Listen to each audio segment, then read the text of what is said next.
Ramadan, Ramadan, Ramadan ya Habib, Ramadan. Assalamualaikum warahmatullahi wabarakatuh. Bismillahirrahmanirrahim.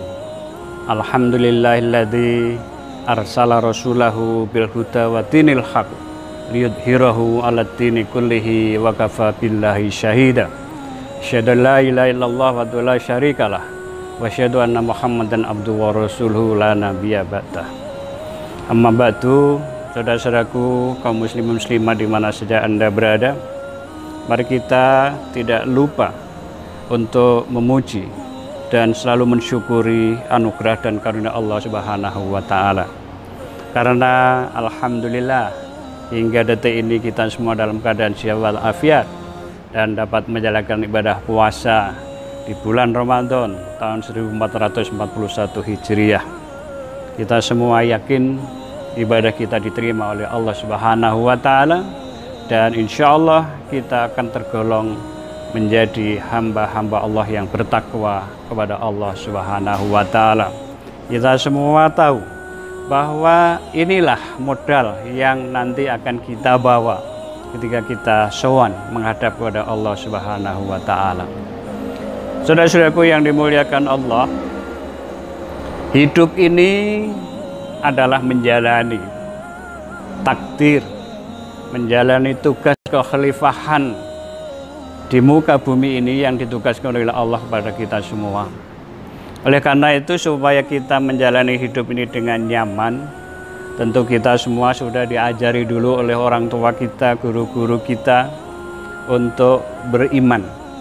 Beriman kepada Allah, beriman kepada Rasul, beriman kepada kitab, pada malaikat, kepada qada dan qadar, dan kepada hari akhir. Ada ketentuan-ketentuan Allah yang kalau dalam hadis riwayat Ibnu Mas'ud dinyatakan itu sudah dicatat ketika kita di kandungan ibu kita dalam usia 120 hari atau ya 40 hari. Ketika roh ditiupkan pada ketika kita masih janin, disitulah Allah menggariskan. Tetapi bagi Allah tidak ada yang susah untuk merubah. Karena itu di bulan suci Ramadan ada malam Lailatul Qadar. Itu artinya malam penentuan. Karena itu kita sebagai manusia oleh Allah sudah digariskan, sudah ditentukan bagaimana nasib kita. Lapangan mata pencahariannya untuk mendapatkan rezeki itu apa? Itu semua sudah diatur oleh Allah. Kata Allah, nahnu qasamna bainahum ma'isyatahum wa faddalna ba'dahum ala ba'din aw kama qala. Kami, kata Allah, yang membagi-bagi di antara mereka mata pencaharian mereka, dan kami lebihkan satu atas yang lain. Tentu ini dimaksudkan supaya bisa terjadi saling tolong menolong. Oleh karena itu, mari kita berusaha, karena di satu sisi meskipun Allah sudah menentukan itu, tetapi Allah memberikan kesempatan kepada kita untuk merubah nasib dan keadaan kita. Sebagaimana ditegaskan oleh Allah, innallaha la yughayyiru ma biqaumin hatta yughayyiru ma bi anfusihim. Sesungguhnya Allah tidak akan merubah keadaan nasib satu kaum sampai kaum itu mau merubah dirinya. Maka orang tua kita pun mengajarkan pada kita, tuntutlah ilmu, kan dengan ilmu duniamu akan terang benderang.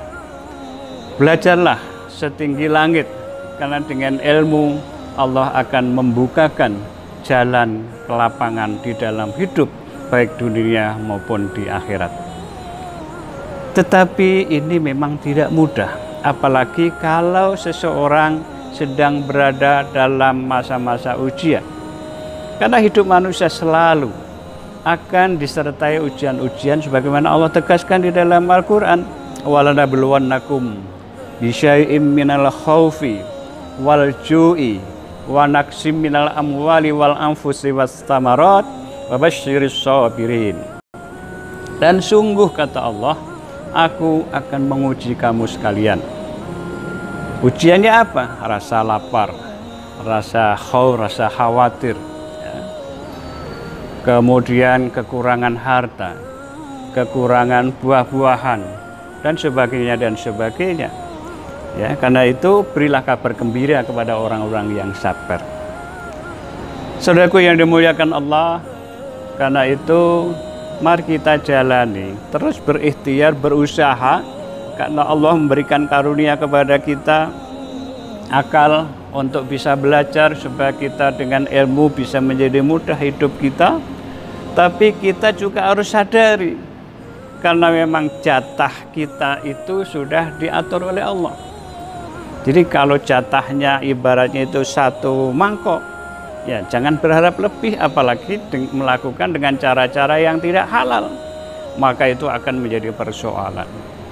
Karena itu pesan Rasulullah, kalau kamu hendak bahagia hidupmu, maka ada 4 hal yang perlu Anda perhatikan.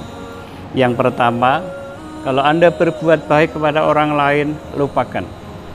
Supaya kamu terus berusaha berbuat baik kepada orang lain. Yang kedua, kalau kamu berbuat yang menyakiti orang lain, ingat-ingat terus supaya kamu tidak mengulanginya lagi. Nah, yang penting yang ketiga ini, jangan pernah iri dalam urusan materi kepada orang lain. Maka hidupmu akan terasa panas, akan terasa menyiksa diri, karena di dalam dirimu terbangun sifat-sifat iri, hasud, dan dengki. Bahkan kalau tidak bisa mengendalikan diri, itu akan bisa menjadi upaya-upaya menghalalkan segala cara, dan itu harus dihindari. Dan yang terakhir, pesan Rasulullah, kalau Anda ingin bahagia, maka Anda boleh iri dalam urusan ibadah kepada Allah Subhanahu wa Ta'ala. Karena itu mari kita nikmati hidup ini. Karena yang duitnya banyak, makannya pun hanya 1 piring. Yang duitnya banyak, kekayaannya bertumpuk-tumpuk, ya konsumsinya sama. Apalagi kalau sudah usia-usia 6 ke atas, ya, kepala 6 begitu, ini sudah jangankan makan yang aneh-aneh, ya, sama emping saja takut, sama sate saja takut. Oleh karena itu, mari kita syukuri. Kita tanamkan sifat sabar dan qanaah. Bahasa Jawanya nrimo ing pandum. Kalau kita tidak menerima apa yang sudah dikaruniakan oleh Allah pada kita, kembrungsung hidup kita, dan itu akan menimbulkan sakit hati, dan sakit hati kalau ini terus-menerus berlangsung akan menjadi sakit fisik kita.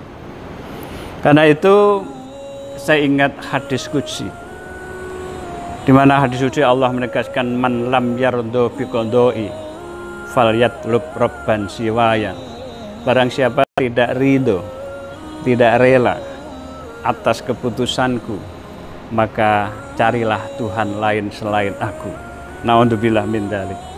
Karena itu saudaraku yang dimuliakan Allah, pada kesempatan ini mari kita berusaha secara maksimal.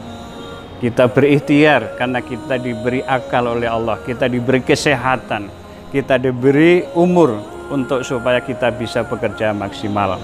Tapi jangan lupa kita harus menyadari bahwa qada dan qadar Allah itu akan menyertai kita. Karena itu kita berusaha tapi juga bertawakal, karena itulah memang perintah Allah. Mengakhiri ini ada ungkapan, tapi juga ada yang menyebut ini hadis, i'mal lidunyaka ka'annaka ta'ishu abadan wa'mal li akhiratika ka'annaka tamutu ghadan. Berbuatlah untuk urusan duniamu seakan-akan engkau akan hidup selamanya. Artinya butuh kerja keras supaya kita punya persiapan, supaya kita punya tabungan, supaya kita punya cadangan sehingga hidup kita terasa nyaman. Tetapi berbuat untuk urusan akhiratmu seakan-akan engkau besok pagi akan mati. Karena itu mari kita wujudkan keseimbangan. Kita ibadah untuk kepentingan akhirat kita juga maksimal, yang wajib, yang sunnah, apalagi ini di bulan Ramadan, kita sempurnakan, meskipun tidak bisa kita laksanakan di masjid secara berkerumun, tapi kita bisa laksanakan dengan penuh khusyuan di rumah masing-masing. Insya Allah kalau kita bisa menerima, menanamkan sifat qanaah, nirimo ing pandum dari Allah Subhanahu wa taala, maka hidup kita terasa indah, terasa nyaman, dan terasa bahagia. Dan insya Allah dengan kebahagiaan itu kita akan menjadi panjang umur, diridhai oleh Allah dan diberkahi oleh Allah Subhanahu wa taala. Demikian usikum wa nafsi bitaqwallah. Assalamualaikum warahmatullahi wabarakatuh.